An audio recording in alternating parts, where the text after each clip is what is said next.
दरम्यान पहलगाम हल्ल्यानंतर भारत पाकड्यांना जोरदार उत्तर देण्याच्या तयारीमध्ये आणि अशामध्येच पाकिस्तान चायनीज ड्रोनवरती अवलंबून असल्याचं पाहायला मिळत आहे।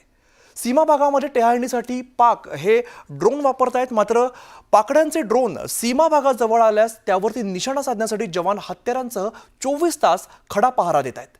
अगदी क्षणार्धामध्ये हे ड्रोन निस्तनाभूत होतील आणि या संदर्भातला आढावा घेतला आपल्या प्रतिनिधींनी। बघूया। जैसलमेर बॉर्डर पर जिस तरीके की तैयारी है उससे पाकिस्तान दहशत के अंदर है। पाकिस्तान जिस तरीके से सोच रहा है कि अगर वो ड्रोन का इस्तेमाल कर ले यहाँ पर नज़र रखने के लिए तो वो भी उसकी गलतफहमी होगी। यहाँ पर पूरी तैयारी है, किस तरीके से आप देखिए कि सारे निर्देश लिखे हुए और यहाँ पर जवान मुस्तैद है।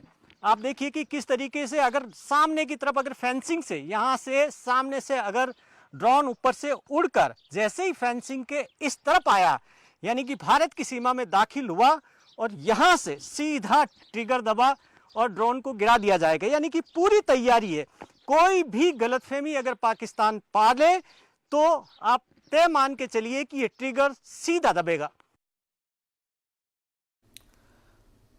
तर जैसलमेरच्या बॉर्डरवरती असलेल्या संरक्षक भिंती जवळ या भर उन्हामध्ये बीएसएफचे जवान बॉर्डरवरती तैनात आहेत आणि यावेळेला त्यांचं लक्ष हे फक्त पाकड्यांना नापाक कार्यांवरती आहे। सीमेवरती संरक्षक भिंत बांधायला त्यांच्याकडे पैसे नाहीयेत आणि हे पाकडे भारताला पोकळ धमक्या देण्याचं काम करतायत। या संदर्भातला आढावा घेतलाय आमच्या न्यूज 18 लोकमतच्या प्रतिनिधींनी। पहलगाम में आतंकी हमले के बाद पाकिस्तान के हम हुक्मरान धमकियां दे रहे हैं, गीदड़ भभकियां दे रहे हैं, लेकिन तस्वीर देखिए कि आप इस वक्त हम जैसलमेर बॉर्डर पर हैं। बॉर्डर की फेंसिंग के इस तरफ भारत है, उस तरफ पाकिस्तान है। ये फेंसिंग भी भारत की है, पाकिस्तान की फेंसिंग नहीं है। आप देखिए कि दूर दूर तक तस्वीर में कहीं पर भी पाकिस्तान का स्ट्रक्चर नजर नहीं आएगा। जो पाकिस्तान की आपको दूर से नजर आ रही है वहां पर बीओपी वो भी काफी दूर नजर आ रही है। वो पाकिस्तान जो अपनी फेंसिंग नहीं लगा सकता, वो पाकिस्तान जो अपनी सीमा की सुरक्षा नहीं कर सकता। सुरक्षा करेगा भी क्यों? क्योंकि घुसपैठ कराने का काम पाकिस्तान करता है, चाहे पश्चिम की सीमा हो चाहे कश्मीर का बॉर्डर हो। वो पाकिस्तान भारत को गिदड़ भभकियां दे रहा, लेकिन दहशत के अंदर है। दहशत इसलिए कि आप देखिए कि हिम्मत नहीं है कि यहाँ सामने आ सके, यहाँ पर बॉर्डर पे गश्त कर सके।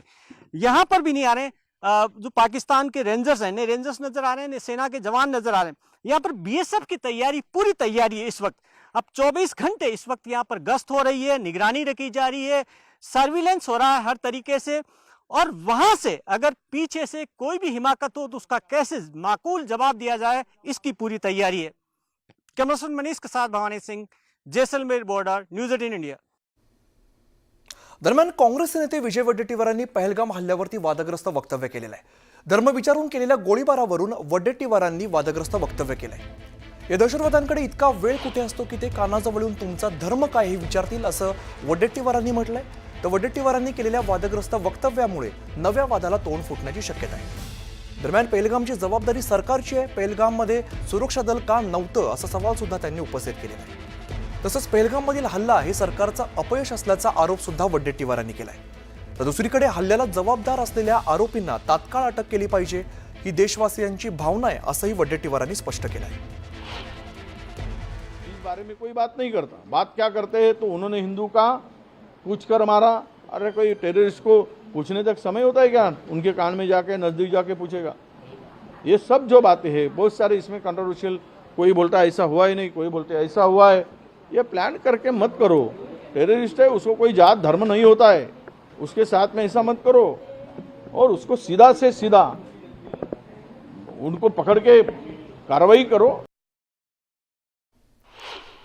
पहलगाम की जिम्मेदारी किसकी है?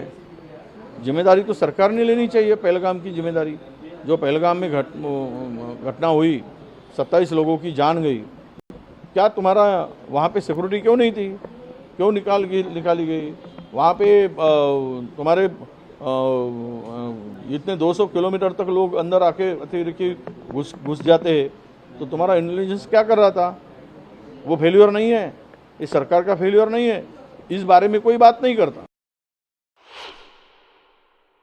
अशा प्रकारचे स्टेटमेंट्स देऊन जे काही मृत्युमुखी पडलेले आहेत त्यांच्या नातेवाईकांच्या जखमेवर मीठ चोळणं चाललंय।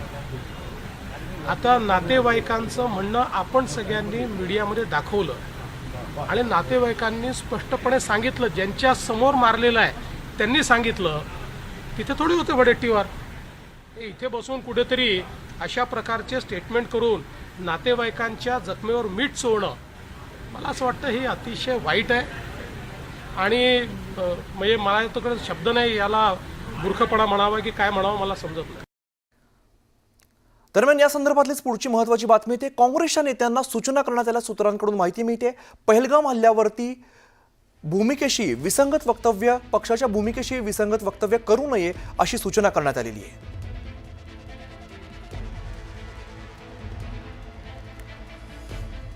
तर राज्यामध्ये आता एकही पाकिस्तानी नागरिक बेपत्ता नाही, सर्व नागरिकांची ओळख पटली असं मुख्यमंत्री देवेंद्र फडणवीस म्हणाले. पहलगाम हल्ल्यानंतर केंद्र सरकारनं पाकिस्तानी नागरिकांना भारत सोडण्याचे आदेश दिले होते. दरम्यान राज्यात किती पाकिस्तानी लोक आहेत यामध्ये मुख्यमंत्री आणि उपमुख्यमंत्र्यांच्या विधानामध्ये तफावत आढळली. त्यामुळे पाकिस्तानी नागरिकांवरून सरकारमध्ये एकवाक्यता नाही का अशी चर्चा सुरू असताना जेवढे पाकिस्तानी नागरिक भारतात आहेत ते सापडले असून त्यांना घालवायची व्यवस्था केली असल्याचं मुख्यमंत्री देवेंद्र फडणवीस म्हणाले. यानंतर महाराष्ट्रात 107 पाकिस्तानी बेपत्ता आहेत असं उपमुख्यमंत्री एकनाथ शिंदे म्हणाले होते. यावरती देवेंद्र फडणवीसांनी प्रत्युत्तर दिलंय. राज्य सरकारकडून पाकिस्तानी नागरिकांशी संवाद साधण्याचं काम सुरू आहे. एकही व्यक्ती सापडला नाही असं नाही, सर्वांची ओळख पटली आहे असं मुख्यमंत्री फडणवीस म्हणाले. जेवढे पाकिस्तानी नागरिक आहेत ते सगळे सापडलेले आहेत, सगळे बाहेर चाललेले आहेत, सगळ्यांची घालवायची व्यवस्था केलेली आहे. एकही पाकिस्तानी नागरिक या ठिकाणी राहणार नाहीत. माझा अंदाज आहे आज संध्याकाळपर्यंत किंवा उद्यापर्यंत पूर्ण होईल. आता महाराष्ट्रातले काही 107 लोक कुठेतरी नागरिक बेपत्ता पाकिस्तानी आहेत. पाकिस्तानी जे जिथं असतील तिथून पाकिस्तानामध्ये चालते व्हा, अन्यथा पोलीस तुम्हाला शोधतील आणि जागेवरच ठोकतील. अशा प्रकारचं या ठिकाणी लोकांच्या मनामध्ये चीड निर्माण झाली आहे. एक्झॅक्ट आकडा जो आहे हा लवकरच पोलीस विभाग त्या ठिकाणी घोषित करेल. पण मी तुम्हाला सांगतो की जे पाकिस्तानी नागरिक भारतातनं बाहेर गेले पाहिजे अशा सगळ्या नागरिकांना आयडेंटिफाय करण्यात आलं, संपर्क करण्यात आला, बाहेर जायला सांगण्यात आलं. त्याचं ट्रॅकिंग चाललेलं आहे की ते कुठून जात आहेत, काय करतायत, त्याचं ट्रॅकिंग चाललेलं आहे. त्यामुळे त्याची आकडेवारी आपल्याला पूर्ण सांगितली जाईल. पण कोणीही म्हणजे केंद्र सरकारने सांगितलेल्या कॅटेगरीत बसणारा कोणीही नागरिक असा नाही की जो आम्हाला सापडलेला नाही.